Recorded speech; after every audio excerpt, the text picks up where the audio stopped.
Java bleue, la Java la plus belle, celle qui ensorcelle, quand on la danse les yeux dans les yeux. Bien des Français devinent qu'ils sont en train de vivre leurs dernières vacances de paix. Ces vacances, Jean Zay, ministre de l'Éducation nationale, les a utilisées pour rendre visite au président Roosevelt, dont les sympathies personnelles ne peuvent hélas suffire à modifier la politique américaine de stricte neutralité.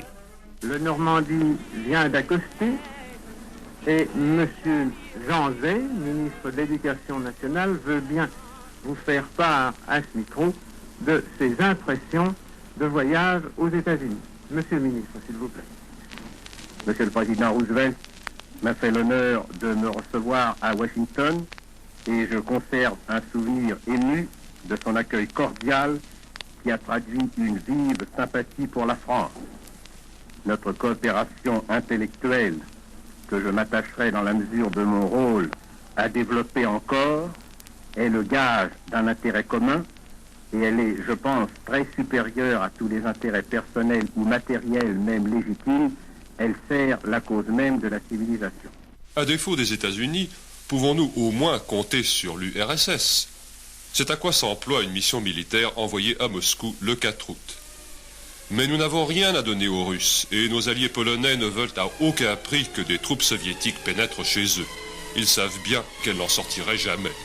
En revanche, l'Allemagne peut offrir à Staline une moitié de Pologne et les pays baltes. Le dictateur rouge n'hésite pas. Dès l'annonce de l'accord soviéto-nazi, chacun a compris que l'heure de la guerre a sonné.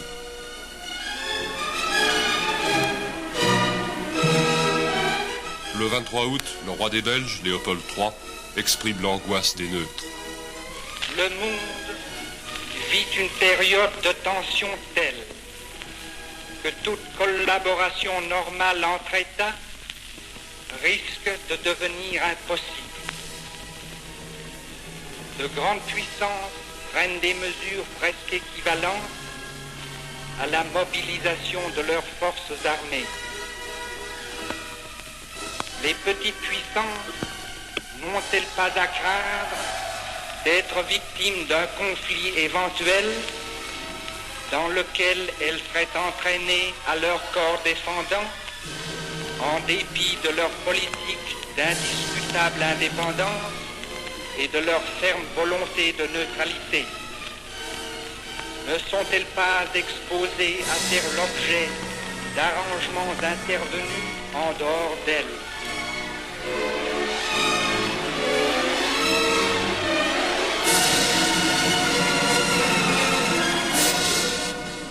Cet appel, lucide et prophétique, est aussi vain que celui du nouveau pape Pie XII. Un'ora grave suona nuovamente per la grande famiglia umana, ora di tremende deliberazioni, delle quali non può disinteressarsi il nostro cuore, non deve disinteressarsi la nostra autorità spirituale che da Dio ci viene per condurre gli animi sulle vie della giustizia e della pace.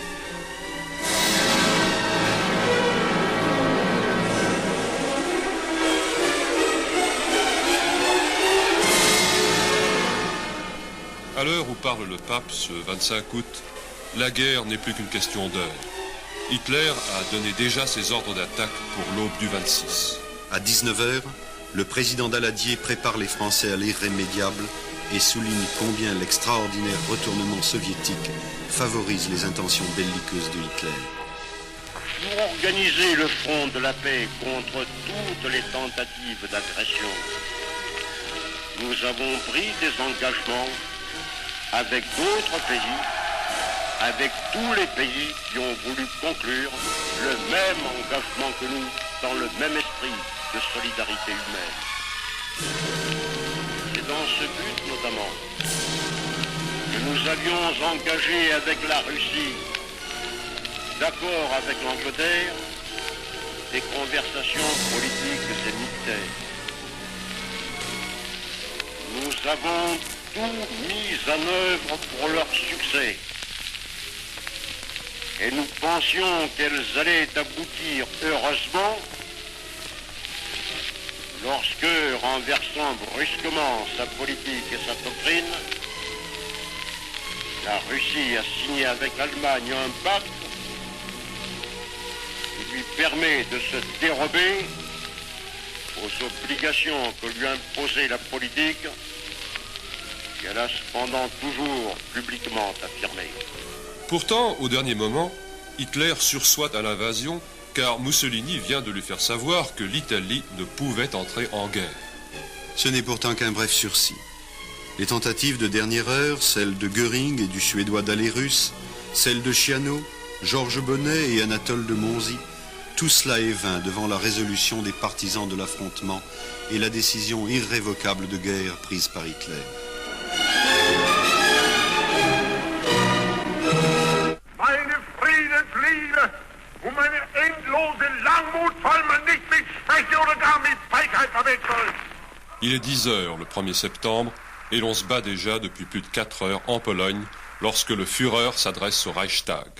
Ich habe mich daher nun entschlossen, mit Polen in der gleichen Sprache zu reden, mit der Polen und Tataren. Au moment où parle Hitler, il n'y a déjà plus d'aviation polonaise. Le ciel appartient à la Luftwaffe qui couvre la percée des formations blindées suivies par des flots d'infanterie. Polen hat heute Nacht zum ersten Mal auf unserem eigenen Territorium auch mit bereits regulären Soldaten geschossen. Seit 5:45 Uhr wird jetzt zurückgeschossen.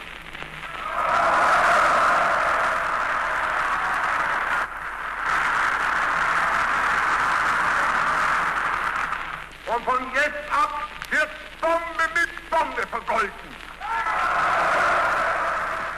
Wenn unser Wille so stark ist, dass keine Not ihn mehr zu zwingen vermag, dann wird unser Wille und unser deutscher Stahl auch die Not meistern.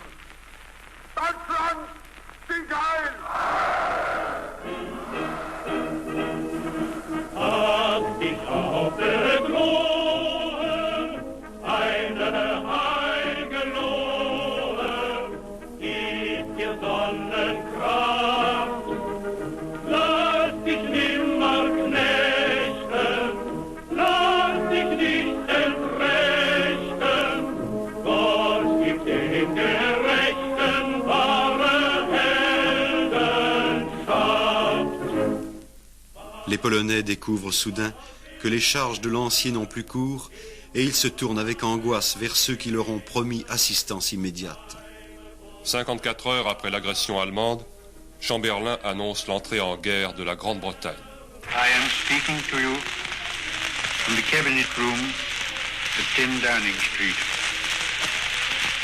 This morning, the British ambassador in Berlin handed the German government a final note stating that unless we heard from them by 11 o'clock that they were prepared at once to withdraw their troops from Poland, a state of war would exist between us.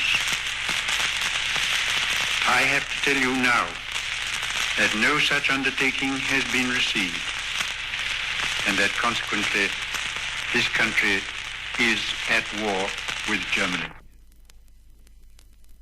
Le 3 septembre, à 17h, à son tour, la France déclare la guerre. Quant aux États-Unis, par la voix de Roosevelt, ils se contentent de déplorer le conflit. Until 4:30 o'clock this morning, I had hoped against hope that some miracle would prevent a devastating war in Europe and bring to an end the invasion of Poland by Germany. Tandis que l'armée polonaise est tronçonnée, encerclée, anéantie, c'est dans un calme résigné et méthodique que l'armée française achève sa mobilisation. Madame Colette en est tout émerveillée. Septembre 1939 montre qu'en France, tout peut se concilier. À côté de la mobilisation, à laquelle nous avons assisté avec respect et que j'appelle une mobilisation huilée, tant elle fut aisée, bien conduite, silencieuse. À côté de cet admirable mouvement militaire, nous voyons chaque jour, nous qui sommes maintenant les aînés, le spectacle étonnant de la vie quotidienne. Qu'avons-nous vu en 1914 ? À la stupeur succéda un grand lyrisme, un départ sous des fleurs et des cris, une incessante marseillaise qui ne s'éteignait ici que pour s'embraser là et qui forçait les larmes au bord de nos paupières. La magnifique et trompeuse conviction que la victoire était à 3 semaines de nous. Dieu me garde de blâmer l'enthousiasme et les fleurs de 1914.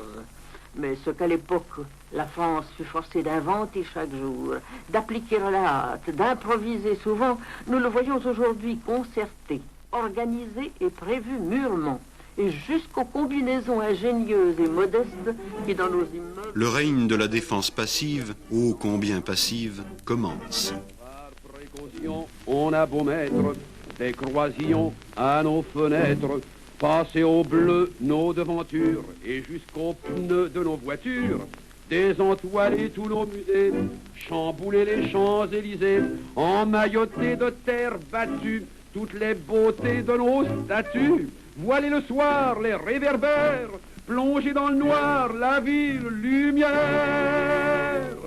Paris sera toujours Paris, la plus belle ville du monde. Malgré l'obscurité profonde, son éclat ne peut être assombri.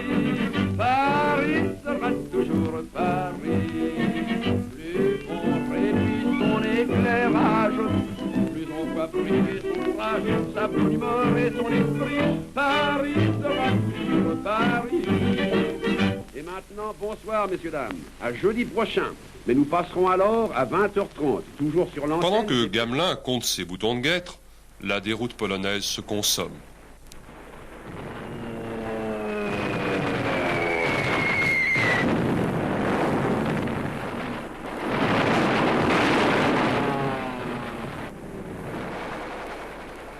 Varsovie lutte encore pour l'honneur. Tu mówi Warszawa, serce narodu, tu mówi Warszawa. Mais bientôt, Radio Varsovie se taira. Sie, mein Führer, haben das Unrecht von Versailles gegenüber Danzig wieder gut gemacht. Sie haben von der Danziger Bevölkerung den polnischen Druck weggenommen, der seit 20 Jahren... Lorsque Hitler est accueilli le 19 septembre à Danzig par le Gauleiter Foster, le Führer peut déjà parler de la Pologne au passé. Wir wollen in diesem Augenblick den polnischen Soldaten vollkommene Gerechtigkeit zuteil werden lassen. Der Pole hat an vielen Plätzen tapfer gefochten.